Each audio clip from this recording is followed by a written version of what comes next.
David here with Figboot on Pens. To say that today I have something unique for you would be an understatement. Today I'll be looking at a new pen from the Russian brand Benu. It is called the Parrot. And it's a pen that I feel will be very polarizing. I feel there'll be some folks that love this new design and some folks that will absolutely not care for it at all. That everyone that I've shared this pen with agrees that it's something unique. So no matter which side of the fence you fall on in regard to this pen, I hope you'll enjoy taking a closer look at something rather different. What I'm going to do is go over the parts and features of the Benu Parrot, talk about what I care for and what I don't care for. I'll show some measurements, size comparisons, and provide a writing sample. Then stay tuned and I'll let you know how you can win this very pen courtesy of Benu, who provided it for review and for giveaway. As I mentioned previously, Benu is based out of Russia, Moscow to be more precise. The pen arrives in this basic box. Inside we have a use and care guide. Underneath there is some shredded paper that serves to protect the pen during shipping.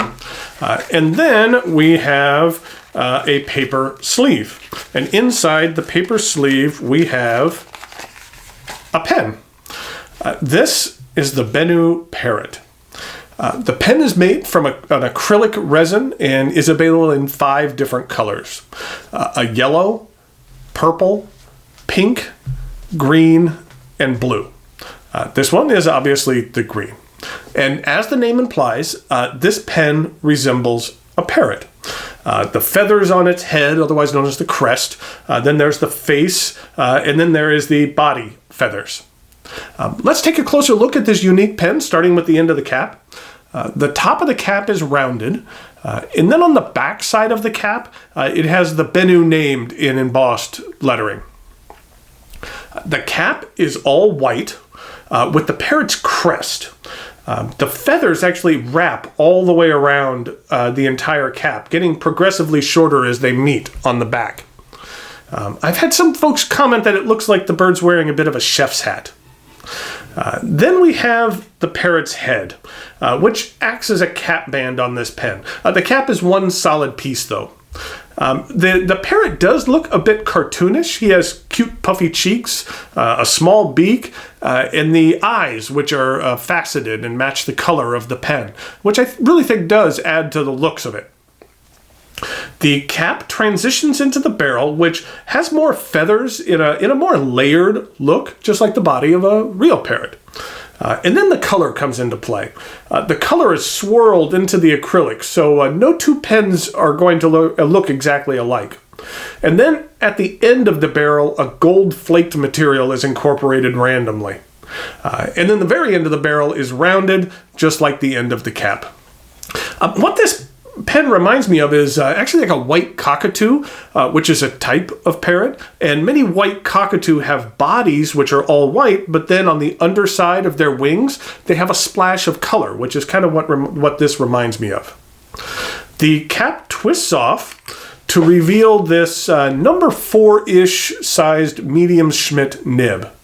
I feel the gold-colored nib was a good choice for this pen. It really ties in well with the glittery gold at the end of the barrel. And then here's a look at the plastic feed. The section is very slightly flared at the end. Then it is angled up to the threads and a rather steep step up to the rest of the barrel. I do find this section to be comfortable, and I find that my grip rests a bit on the threads, which aren't sharp at all. But my grip doesn't make its way all the way back to the steep step up here, which is good. This is a cartridge converter pen. It accepts standard international cartridges and a converter is included. All of the internals of this pen are acrylic, so in theory you could eyedropper this pen if you'd like. The barrel chamber is rather narrow, so you're not gaining a ton more ink capacity over using the converter.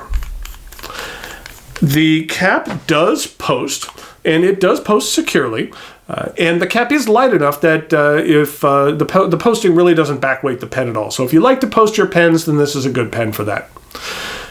There is only one set of cap threads, so the cap will always orient in the same place.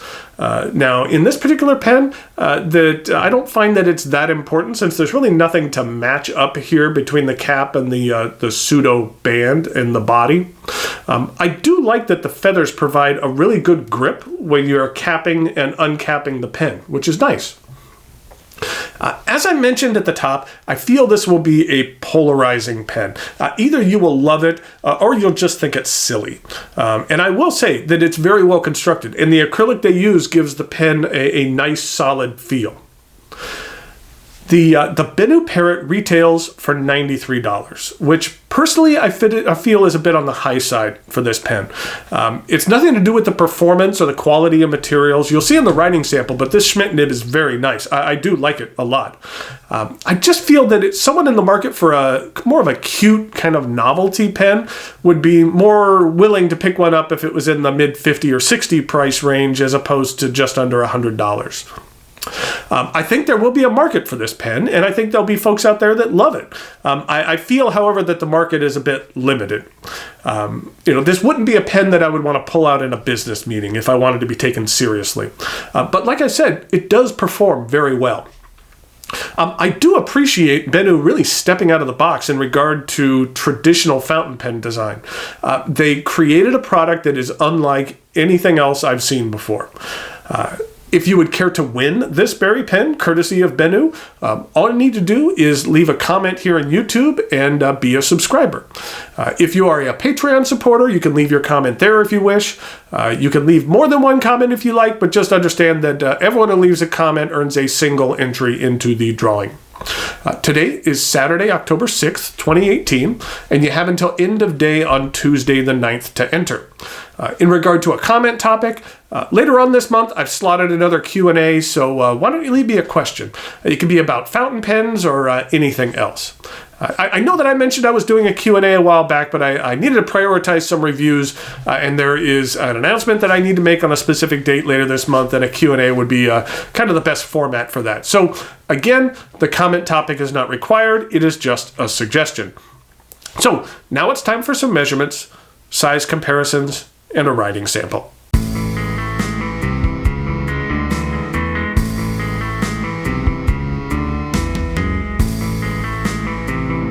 Here we go with some size comparisons for the Benu Parrot. In regard to some pens with some other unique looks to them, here it is with a Pen 18111 Night Sky Sakura. Here it is with a Birmingham Pens Model A. And then here it is with a Live-In You Shiyu. I'm not still quite 100% sure how to pronounce that, but the material on this pen is amazing.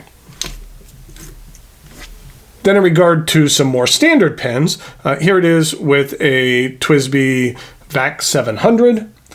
Here it is with a Faber-Castell Loom. And then here it is with a Lamy All-Star.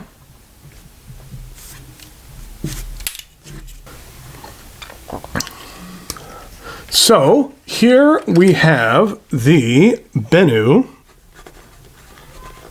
Parrot. And this is a medium steel nib.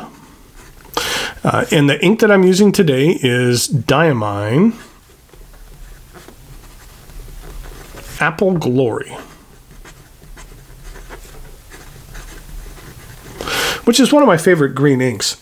This is what it looks like. It's a nice green with some decent amount of pop to it. It's a little bit darker than something like the Caran d'Ache Delicate Green, and even something like the Zeiss-Kruschnack Lime Green has a little bit more intensity to it. So it's something I enjoy. This is what the bottle looks like.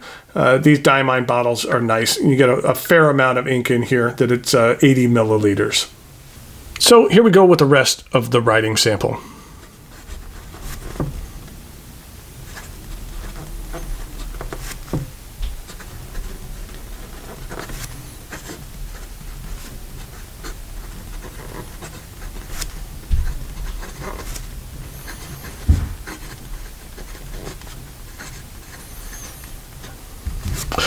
that I mentioned in the review, but I care for this medium Schmidt nib a great deal.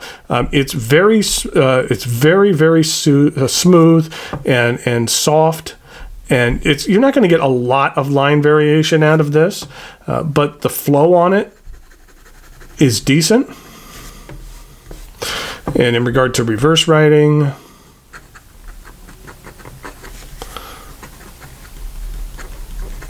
it's a little scratchy, but it gets the job done. And in regard to some fast writing,